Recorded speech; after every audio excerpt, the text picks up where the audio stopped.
Welcome to week 6. This week, we're talking about web presence. We've got 2 videos.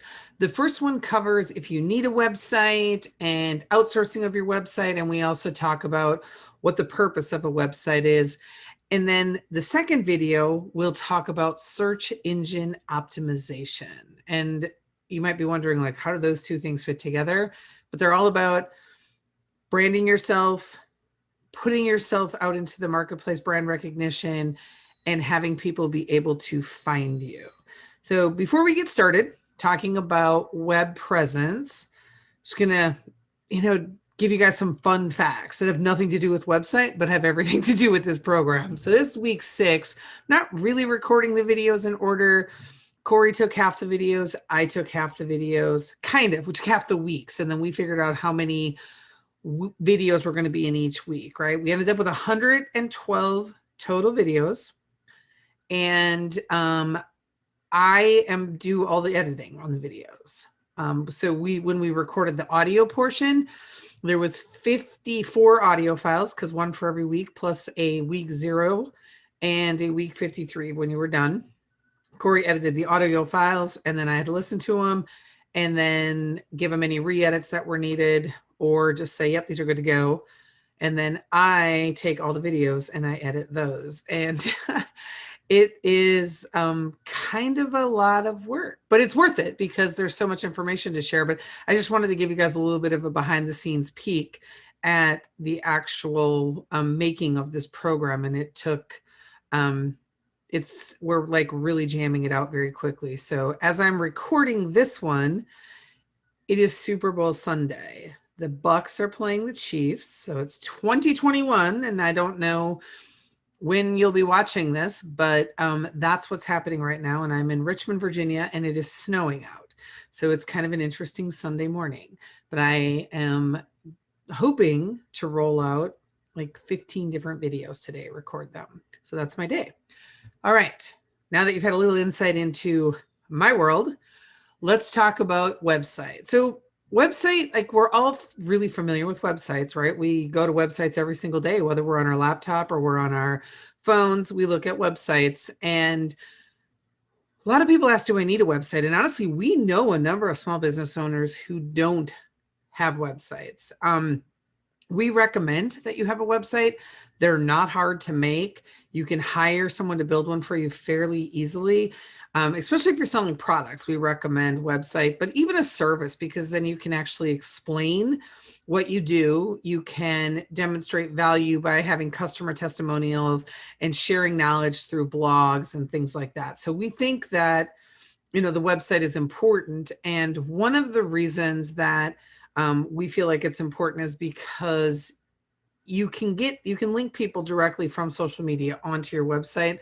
But if you don't have a website and you're doing all of your marketing and selling through social, so example, if you're just advertising on Instagram and people are buying directly from Instagram, you don't actually own the customer. And I know that we've talked about this already. We certainly talked about it in the audio files, but if you are doing everything from social media, someone else owns your customer. And if they change anything about the way people are seeing your account or your ads, you can have a dramatic shift in your engagement and in your revenue literally overnight. We've seen it happen to people. So don't put yourself in that position.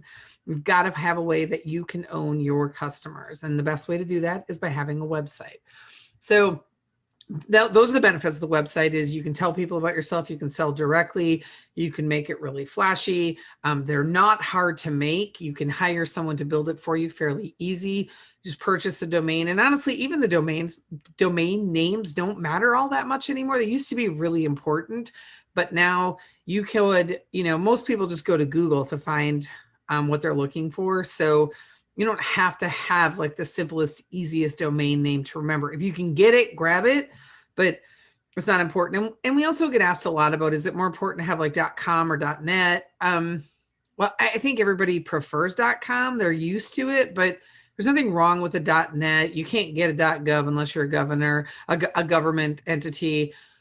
.org is for nonprofits, but there's also some new ones that are coming up like .love and .club, which has been big because of Clubhouse. So, you just find the domain that works for you.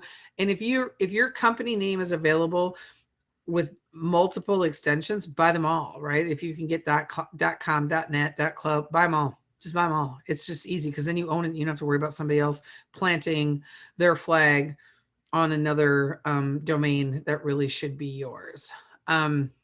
All right, so outsourcing your website. If you're going to outsource it to someone else, just find a really good developer to do it. And honestly, if you sell a lot of products, then you want to look very closely at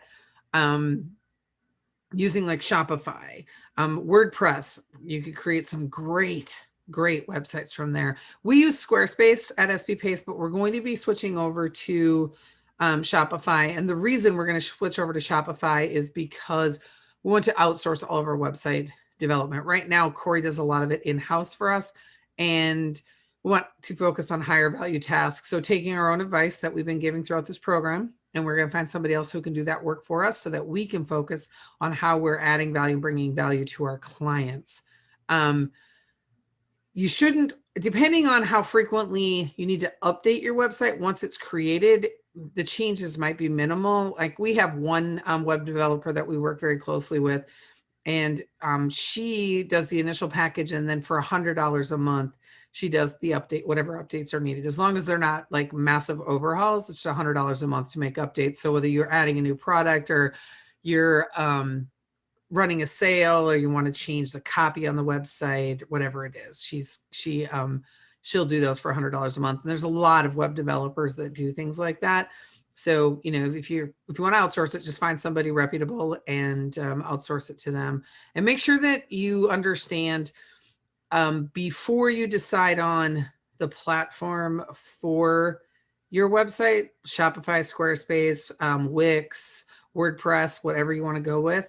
If you're going to have someone else build it, then, oh, excuse me, talk to them before you decide where to build it, right? So don't purchase a 1-year subscription or a 1-year plan for Squarespace and then hire a web developer who's proficient in Shopify, because now you're not really helping anybody with that situation. So if you're going to have someone else do it, find that person first, talk to them, and then figure out what makes the most sense for you in terms of the platform, and then go ahead and make the purchase of the platform plan. And really the purpose of a website is to have people easily be able to find you, to own your customer experience, to be able to show value through your website, and to be able to sell your products. It's a great way to get brand recognition, brand penetration, and brand awareness. It's a lot easier to post your website URL on places than to always be posting your social media links, because let's face it, not everybody has social media and not everybody has all the platforms. So you might be selling on Instagram and then posting your, a link to your Instagram account, and somebody who's interested isn't on Instagram, and now they're like, I'm not on Instagram. Also, it's a really good indication that you haven't done a good job with your ideal customer avatar. So you may want to go back and take a look at week number 2 and make sure that you're marketing to the right people. Okay, we are going to talk about SEO in the next session, so buckle up.